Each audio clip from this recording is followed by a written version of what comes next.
رات کے آخری پہر گھر میں مکمل خاموشی تھی. ٹھیک ہے, مکمل کہہ لو کہ خاموشی تھی. صرف ایک دروازہ زور سے بند ہونے کی آواز آئی.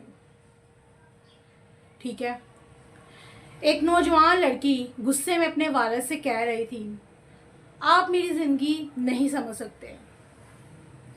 وہ گھر سے باہر نکل گئی یہ کہہ کے. دروازہ بند ہوا اور اندر ایک باپ خاموش کھڑا رہ گیا. اس کی آنکھوں میں آنسو تھے لیکن زبان خاموش تھی. سال گزر گئے اور ایک دن وہی لڑکی اپنی ہی بیٹی کے منہ سے تقریباً وہی الفاظ سن رہی تھی. کیا یہ صرف اتفاق تھا یا اعمال کبھی خاموشی سے واپس بھی لوٹتے ہیں؟ زندگی میں کچھ وقت جو ہے نا, کچھ زخم کچھ وقت کے لیے جو ہے نا بھر دیتا ہے, لیکن کچھ فیصلے نسلوں تک اپنا اثر چھوڑ جاتے ہیں. اسلام ہمیں صرف عبادت نہیں سکھاتا بلکہ والدین کے ساتھ حسن سلوک کو ایمان کی عظیم نشانی قرار دیتا ہے. آج کی کہانی فرضی ہے لیکن اس کا سبق قرآن اور سنت کی تعلیمات سے لیا گیا ہے. اگر ایک اس کو نا ایک حقیقی آپ سمجھو کہ یہ ایک حقیقی سبق ہے. سارا ایک ذہین مگر جذباتی نوجوان لڑکی تھی. اس کے والد اس سے محبت کرتے تھے لیکن ان کا انداز ہمیشہ سخت تھا. کبھی کسی غلطی پر ڈانٹ دیتے, ٹھیک ہے, کبھی ان کا جو تھا نا والد کا سخت لہجہ تھا, اور کبھی ایک ایسا فیصلہ جسے سارا اپنی آزادی کی.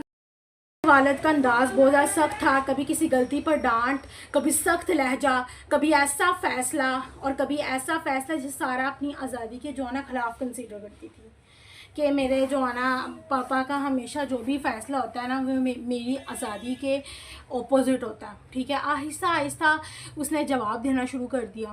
ٹھیک ہے, پہلے آہستہ پھر بلند آواز میں. اسے محسوس ہی نہیں ہوا, اسے ریئلائز ہی نہیں ہوا کہ اس کے اختلاف رائے اور بے ادبی میں کتنا فرق ہوتا ہے. قرآن ہمیں حکم دیتا ہے کہ والدین سے بات کرتے ہوئے اف تک نہ کہو اور ان سے عزت اور نرمی سے گفتگو کرو, لیکن غصہ اکثر انسان سے وہ الفاظ بھی کہلوا دیتا ہے جن پر بعد میں صرف افسوس باقی رہ جاتا ہے. چند سال گزر گئے. ٹھیک ہے, سارا کی شادی ہو گئی. وہ خود ایک بیٹی کی ماں بن گئی. ابتدا میں سٹارٹنگ میں ہر چیز خوبصورت تھی. پھر ایک دن اس کی بیٹی نے غصے میں اس کی بات کاٹ دی. اگلے دن اس نے دروازہ زور سے بند کیا اور پھر ایک جملہ کہا جس نے سارا کو کئی سال پیچھے پہنچا دیا. بالکل وہی لہجہ جو کبھی اس کا اپنا تھا سارا کا.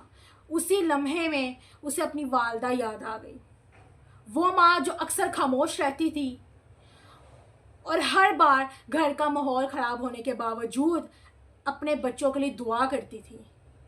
سارا پہلی بار سوچنے لگی, کیا احترام بھی بچوں کو صرف نصیحت سے نہیں بلکہ عمل سے سکھایا جاتا ہے؟ اسی رات سارا سو نہ سکی. بیٹی کے الفاظ بار بار اس کے ذہن میں گونج رہے تھے. وہ اپنی پرانی تصاویر جو ہے نا دیکھنے لگی. ایک تصویر میں اس کے والد اس کے جو ہے نا سائیکل چلانا سکھا رہے ہوتے ہیں سائرہ کو. دوسری میں وہ بیمار تھی, اس کی والد پوری رات اس کے سرہانے بیٹھی تھی. اچانک اسے احساس ہوا اس نے ہمیشہ ان کی سختی کو یاد رکھا لیکن ان کی قربانیاں بھلا دی. انسان اکثر ایک تلخ لمحہ یاد رکھ لیتا ہے مگر برسوں کی محبت بھول جاتا ہے. اسی لمحے اسے رسول صلی اللہ علیہ وسلم کی وہ تعلیم یاد آ گئی کہ اللہ تعالیٰ کی رضا والد کی رضا میں ہے اور اس کی ناراضگی والد کی ناراضگی میں ہے. اس کا دل بھر آیا. اگلی صبح سارا اپنے والدین کے گھر پہنچی. دروازہ کھلا. والد پہلے سے زیادہ بوڑھے دکھائی دے رہے تھے. ہاتھوں میں کپکپاہٹ تھی, بال سفید ہو چکے تھے. سارا نے خاموشی سے ان کے قریب جا کر ان کا ہاتھ تھام لیا. اس کی آنکھوں میں آنسو بہنے لگے. اس نے کہا ابو اگر کبھی میرے الفاظ نے آپ کا دل دکھایا ہو تو مجھے معاف کر دیں۔ والد نے چند لمحے خاموش رہ کر اس کے سر پر ہاتھ رکھا اور صرف اتنا کہا، بیٹی باپ کی دعا کبھی ختم نہیں ہوتی۔ یہ جملہ سارا کی زندگی بدلنے کے لیے کافی تھا۔ واپسی پر اس کی بیٹی دوڑتی ہوئی اس کے پاس آئی۔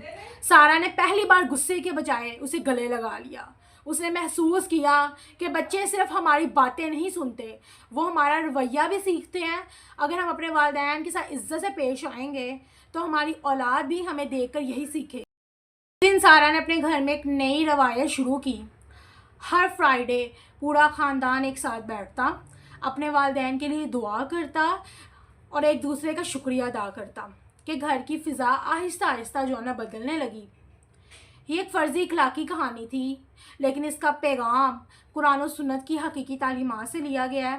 والدین کامل نہیں ہوتے، اولاد بھی کامل نہیں ہوتے، لیکن اسلام ہمیں سکھاتا ہے اختلافات کے باوجود احترام ختم نہیں ہونا چاہیے۔